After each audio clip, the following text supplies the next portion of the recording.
At my own birthday, my brother's son grabbed my cake and smashed it on the floor, yelling, "Daddy says you don't even deserve gifts." My sister laughed so hard she nearly fell over. I didn't raise my voice. I just left. That night, I cut off the utility payments to their house. At 9:05 a.m., the group chat exploded. I turned 34 on a rainy Sunday that already felt a little off. I wasn't expecting a parade or a surprise trip to Cancun, just a few hours of peace, coffee, and the lemon blueberry cake I'd spent $85 on from a boutique bakery near my office. I didn't trust anyone else to pick it out. This was the one thing I wanted to control. My birthday had always been the one day I let myself be selfish. But this year, apparently, even that was too much. I'd set up the apartment myself.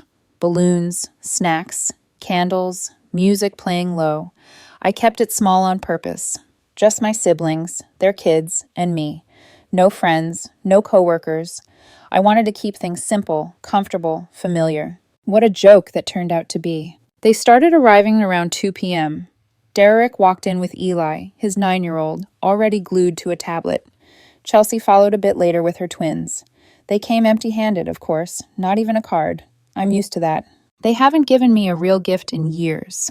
Not even when I helped Chelsea pay her rent last fall or covered Eli's school trip, because Derek's bonus didn't come through. I was pouring coffee when I heard the sound, a weird, wet smack. I turned around and saw Eli standing over the smashed remains of my cake, which had just seconds ago been sitting perfectly in the middle of the table. He wasn't even trying to hide it. "Daddy says you don't even deserve gifts." He screamed it like a battle cry, like he'd been waiting to say it. I just stood there, staring at the blueberries and frosting smeared across my floor. Chelsea laughed so hard she stumbled backward into my chair, like it was the funniest thing she'd ever seen. Derek didn't flinch. Didn't tell his son to apologize. He just mumbled something about kids being kids, and looked at me like I was the one being dramatic. I didn't yell. I didn't say a single word. I grabbed my keys and walked out the front door, leaving them all in my apartment with my ruined cake, with my clean floor, with everything I'd spent the morning preparing for them. I walked for nearly 2 hours. I didn't even feel the rain until I got home and peeled off my coat. That night, I sat down at my laptop and opened the mortgage account. Derek had no idea I was still covering part of his monthly payment. He thought the auto payments were still working off his own linked card. He hadn't checked in months. I stopped it right then and there. Gone. Then I pulled up Chelsea's utility account. Same story. I'd been covering her water and electric since September when she said she just needed a couple months to get back on her feet. I turned it all off. I didn't say anything. I didn't warn anyone. I just went to bed. At exactly 9:05 a.m. the next morning, the family group chat exploded. Derek, anyone know why the mortgage didn't go through? Chelsea, why the hell is my power off? Derek, Renee, are you there?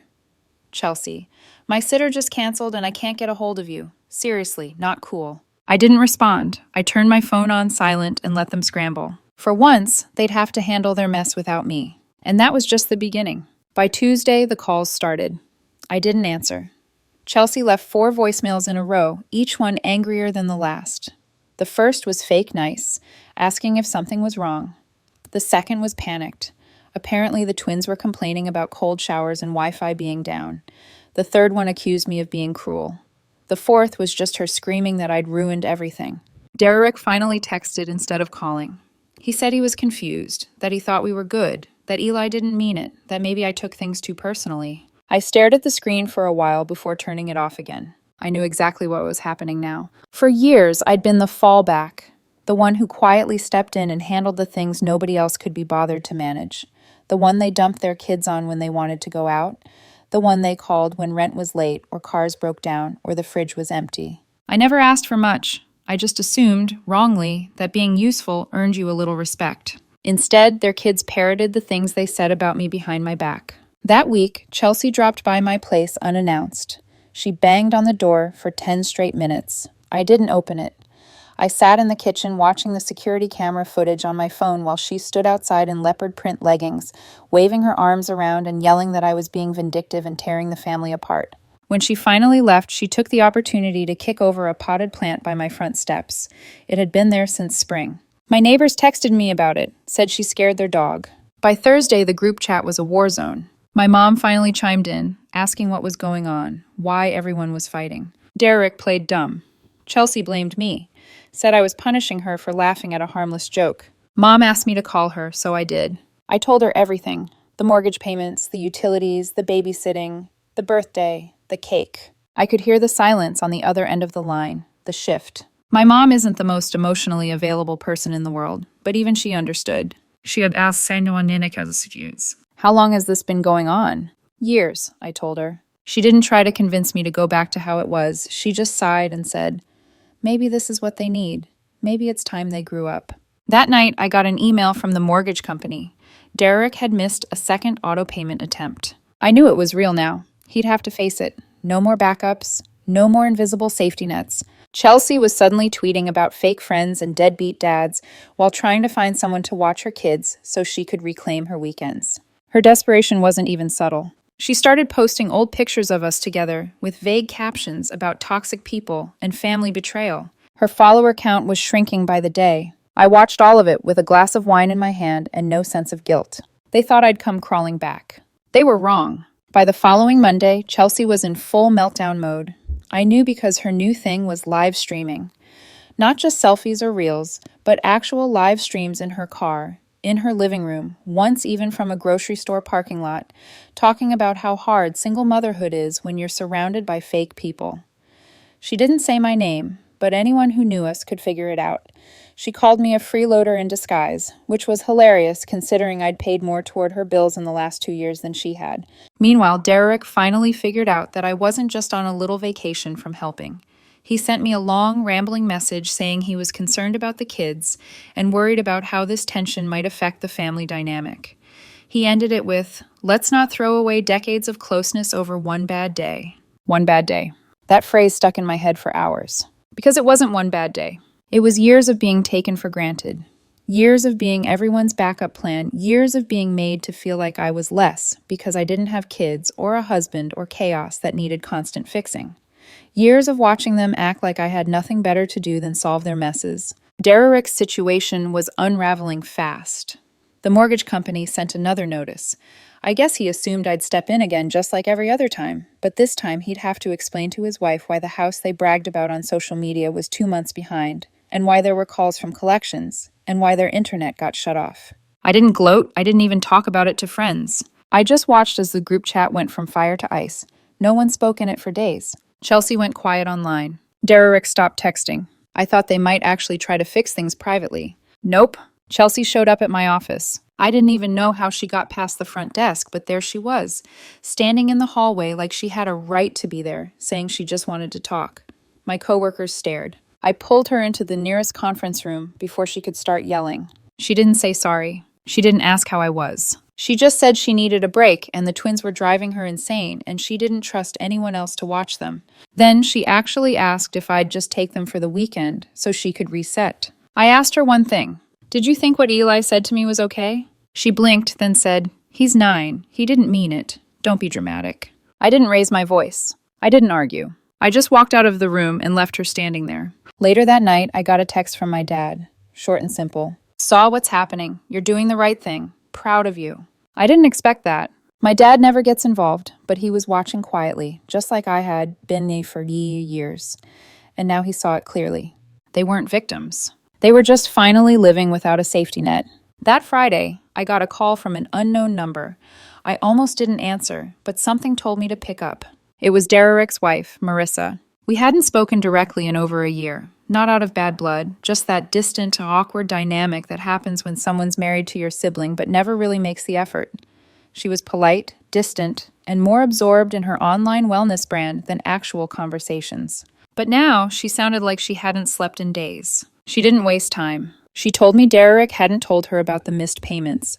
She only found out when she got an alert from the bank saying a second check had bounced. She thought there was a mistake until she logged in and saw the red flags everywhere. He'd been hiding it for weeks. Said it was handled. Said Renee was taking care of it. Then she said something I didn't expect. "He told me you were obsessed with helping because you didn't have a life of your own." I had to sit down. I'd always suspected that Derek downplayed how much I helped, but hearing it from her, blunt, honest, almost embarrassed, hit different. He turned me into some kind of charity case with a savior complex, painted me as lonely, desperate, like I was helping him out of pity, not because I believed family was supposed to show up for each other. Marissa apologized. I could hear it in her voice that she meant it. She said she was going to handle things now directly, that Derek was going to face some consequences. Finally, I thanked her and hung up. I didn't need the details, just knowing someone else was waking up to who he really was. That was enough. Then 2 days later, I got a knock on my door. Not Chelsea, not Derek,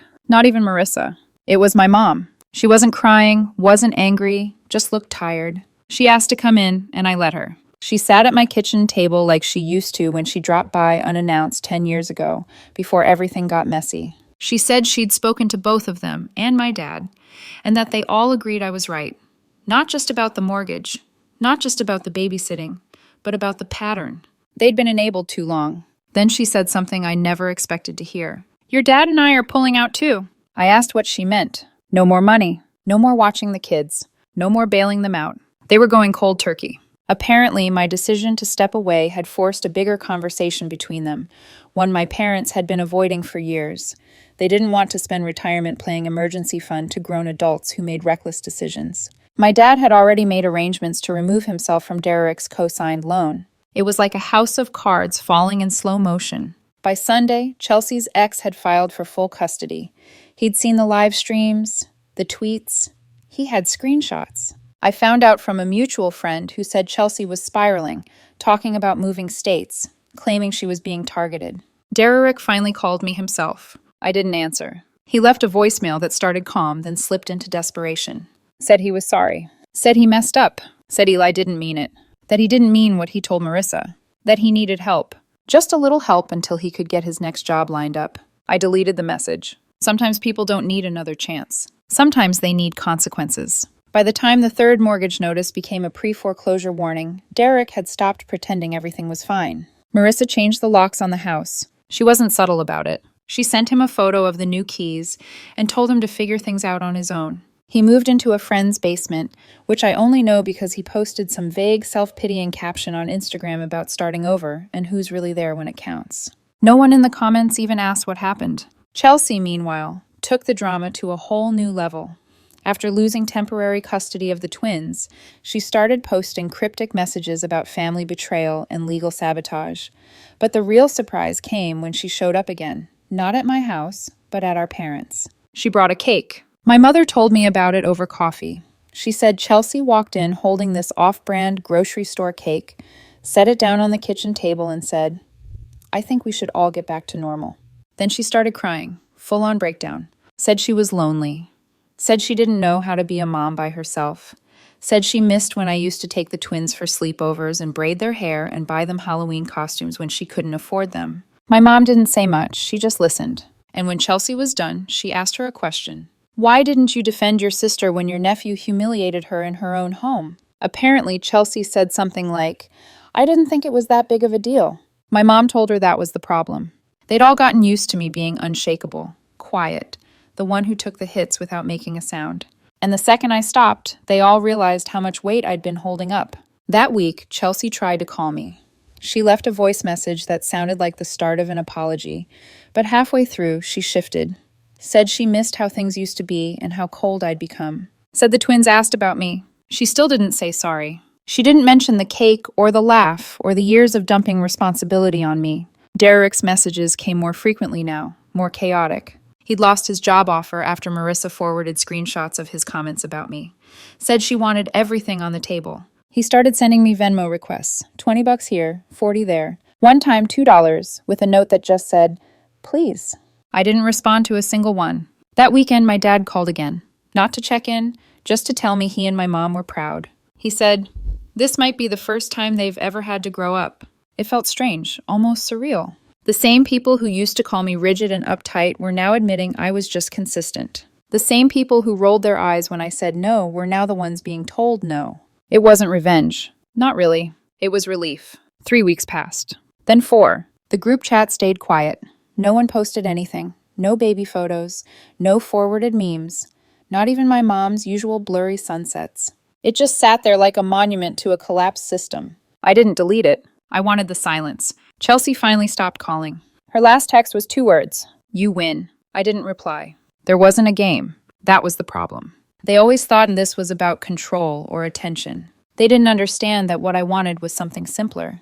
Respect. Accountability. Basic decency. I found out through a mutual friend that Derek had moved in with a high school buddy who was trying to get him into landscaping work. Marissa had listed the house. She wasn't waiting for him to bounce back. He was done pretending to. I wondered if she felt the same strange, quiet power I did.